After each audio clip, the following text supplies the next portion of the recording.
Mes chers consoeurs, mes chers confrères, vous qui m'avez fait l'honneur il y a quelques jours de me porter à la présidence de notre ordre, chères collaboratrices et collaborateurs de nos cabinets, chères assistantes, chers assistants, à vous toutes et à vous tous qui œuvrez quotidiennement au sein de nos structures pour que le meilleur service soit rendu aux justiciables et que nous contribuions au mieux au service public de la justice rendu par nos hautes juridictions.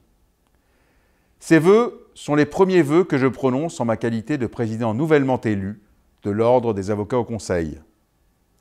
À cette heure, ma première pensée va bien sûr à mon prédécesseur, le président François Molinier, qui n'a pas ménagé ses efforts, mettant toute son énergie dans les innombrables actions qu'il a engagées pour le rayonnement de notre ordre. Je lui souhaite plein de succès dans tout ce qu'il entreprendra l'année prochaine. Avocats au Conseil d'État et à la Cour de cassation, nous sommes le barreau spécialisé des avocats qui plaident devant les juges du droit.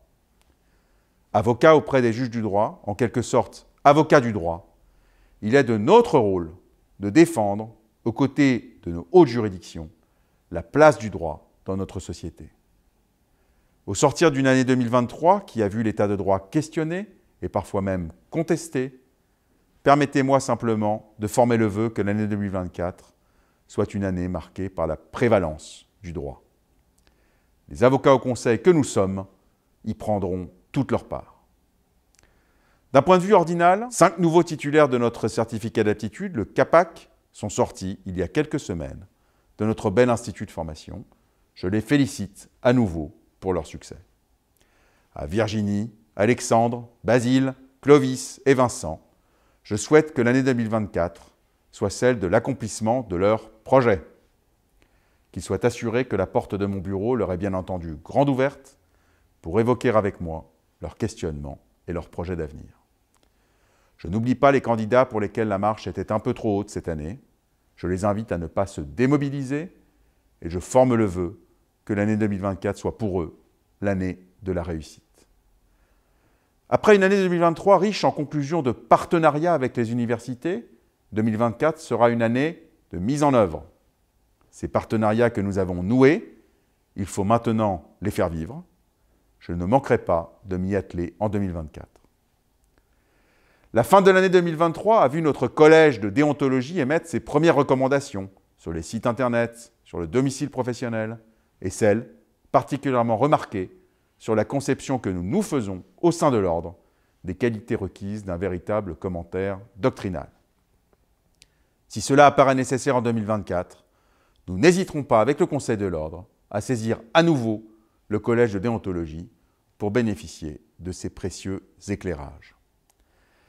L'année 2024 me verra poursuivre les travaux informatiques d'ampleur entrepris par mon prédécesseur, que ce soit avec la Cour de cassation ou plus récemment avec le Conseil d'État. Je sais pouvoir compter sur la solide équipe qui, au sein de l'ordre, a la charge de ce projet. Je n'ai guère de doute sur le fait qu'elle sera aussi efficace et performante en 2024 qu'elle l'a été en 2023. J'ai bon espoir que l'année prochaine, lorsque je me présenterai à nouveau devant vous, nos travaux sur notre plateforme informatique e-pourvoi auront bien avancé. En 2023, la Cour de cassation a ouvert le chapitre des audiences filmées. Ces audiences filmées ont rencontré leur public et elles sont aujourd'hui bien installées. Après l'audience filmée en 2023, 2024 verra s'ouvrir le chapitre de l'oralité interactive. Nous aurons plaisir à coécrire ce nouveau chapitre avec les magistrats de la Cour. Je serai animé de ce même esprit constructif qui a irrigué nos travaux cette année au sein de la mission si bien menée par la présidente Marie-Noëlle Teller.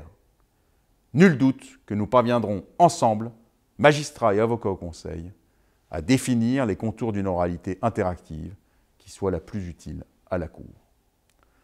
En 2024, nous serons plus que jamais présents devant le Conseil d'État, comme juge de cassation, mais également comme juge des référés.